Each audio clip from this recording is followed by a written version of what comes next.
سڵاتان لەبێت و ئەم کاتتان باش بینەرانی خۆشەویستی تەلەڤیزیۆنی کۆمەڵە بە یارمەتی هاوڕێیانی هاوکارم لە خزمەتان داین بۆ پێشکەشکردنی گەشتی هەواڵەکانی سەر لە بەیانی ڕۆژی سێشەممە سەرەتا سەردێڕی گرنگترین هەواڵەکان ڕێزگرتن لە یادی چوار شەهیدی ژینگە لە مەریوان کۆبوونەوەی ناڕزایەتی خانشینکراوانی زانکۆی فەرهەنگیانی تاران ڕێپێوانی کرێکارانی نەوت و گازی گەچساران بەیاننامەی هەزاران چالاکی مەدەنی بەمبەستی پشتیوانی لا شەریفە مەحەممەدی و خراپی دۆخی ژیانی هاوڵاتیان لە شاری زابۆل.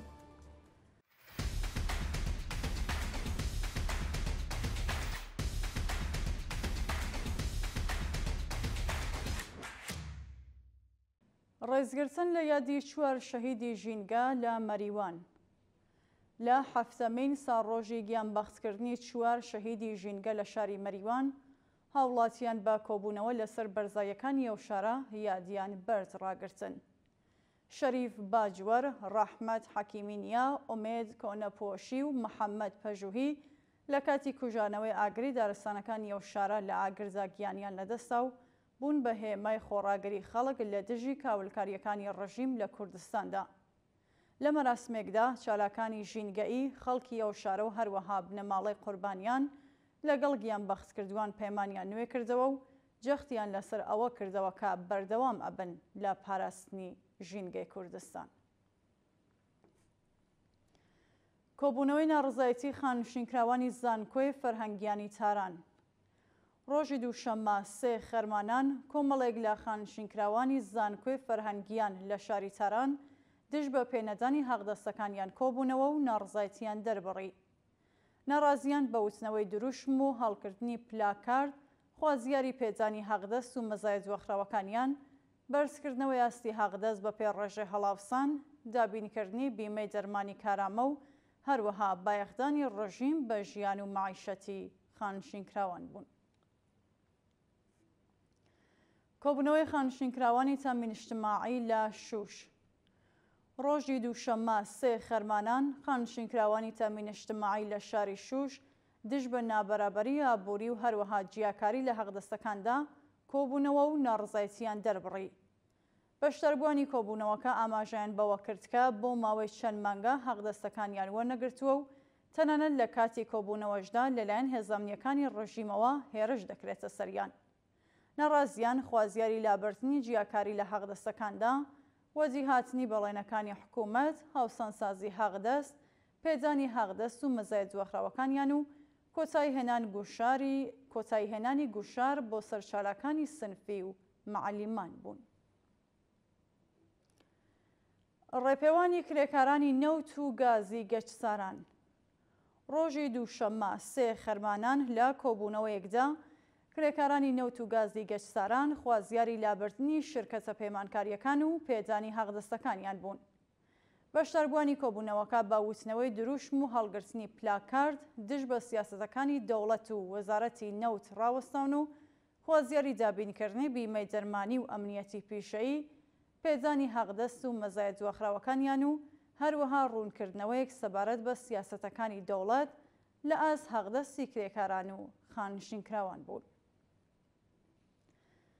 ناڕزایەتی جوتیارانی گەرمسەر و ئارادان ڕۆژی دووشەممە سێ خەرمانان هاوکات لەگەڵ چوونی وەزیری ڕژیمی کۆماری ئیسلامی بۆ پارێزگای سمنان کۆمەڵێک لە جوتیارانی گەرمسەر و ئارادان لە بەردەم وستانداریە و پارێزگایە کۆبوونەوە.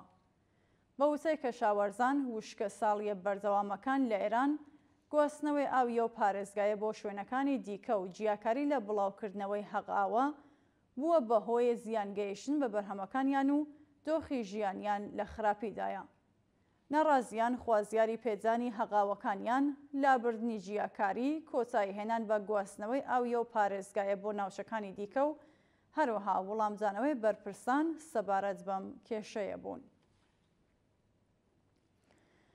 ناڕزایەتی ماڵدەزراوانی شرکەتی نیوسادگۆستەر ئێرانیان لە دەسفول ڕۆژی ڕابردوو کۆمەڵێک لە ماڵدەزراوانی شرکەتی نیوسادگۆستەری شاری دەسفول لە بەردەم ئەنجومەنی تجاری گۆڵبارانی دەسفول کۆبوونەوە و ناڕزایەتیان دەربڕی. ناڕازیان ئاماژە بەوە دەکەن کە ئەو شێرکەسە بەڵێنی قازانجی بە خەڵک داوە و پاش کۆکردنەوەی پارەی خەڵک نەک تەنیا قازانجەکانیان پێنادات بەڵکو پارەکانی پشکدارانیش ناداتەوە. بەشداربوونی ئەو کۆبوونەوەی بە وتنەوەی دروشم خوازیاری بەدواداچوونی حکوومەت بۆ سزادانی تاوانکاران بوون. بەیاننامەی هەزاران چالاکی مەدەنی بە مەبەستی پشتیوانی لە شەریفە محەممەدی. ڕۆژی ڕابردوو زیاتر لە هەزاران چالاکی مەدەنی بە بڵاوکردنەوە و واژۆکردنی بەیاننامەیەک خوازیاری هەڵوەشانەوەی حکمی سێدارەی شەریفە محەممەدی بوون. واژۆکارانی ئەو بەیاننامەیە ئاماژە بەوە دەکەن کە دانپێدانانەکانی ئەو چالاکە کرێکاریە بەگشتی بەهۆی گوشارەکانی ناوەندە ئەمنیەتیەکانی ڕژیمی کۆماری ئیسلامی بووە و ڕەوەندی دادگاییکردن و هەروەها سەپاندنی حکمی سێدارە بەسەر ئەو چالاکەدا بە تەواوی نایاسایی ناو دەبن. دووە هەواڵ خراپی دۆخی ژیانی هاوڵاتیان لە شاری زابۆل. ڕۆژی دووشەممە 3 خەرمانان هاوڵاتیەکی خەڵکی شاری زابۆل سەر بە پارێزگای سیستان و بەلوچستان بە بڵاوکردنەوەی ڤیدۆیەک لە تۆڕە کۆمەڵایەتیەکان دژ بە خراپی دۆخی هاوڵاتیان لەو شارە ناڕزایەتی دەرەبڕی. ئەم هاوڵاتیە ئاماژە بەوە دەکات کە هەموو ڕۆژێک خەڵکی ئەو شارە و بەگشتی زۆربەی خەڵک لەو پارێزگایە دۆخی ژیانیان بە شێوەیەکی زۆر خراپ بەڕێوە دەچێت و تەنانەت زۆربەی هاوڵاتیان توانایی دابینکردنی بنەماڵەکانیان نییە. جێگەی ئاماژەیە پارێزگای سیستان و بەلوچستان بەهۆی سیاسەتە نامرۆیەکانی کۆماری ئیسلامیەوە بە تەواوەتی خراوەتە پەراوێزەوە و ڕۆژانە ژمارەیەکی زۆر لە دانیشتوانی ئەو پارێزگایە کە کاری سوختبەریەکەن گیانیان لەدەست ئەدەن یان بە سەختی برینداری شەبن.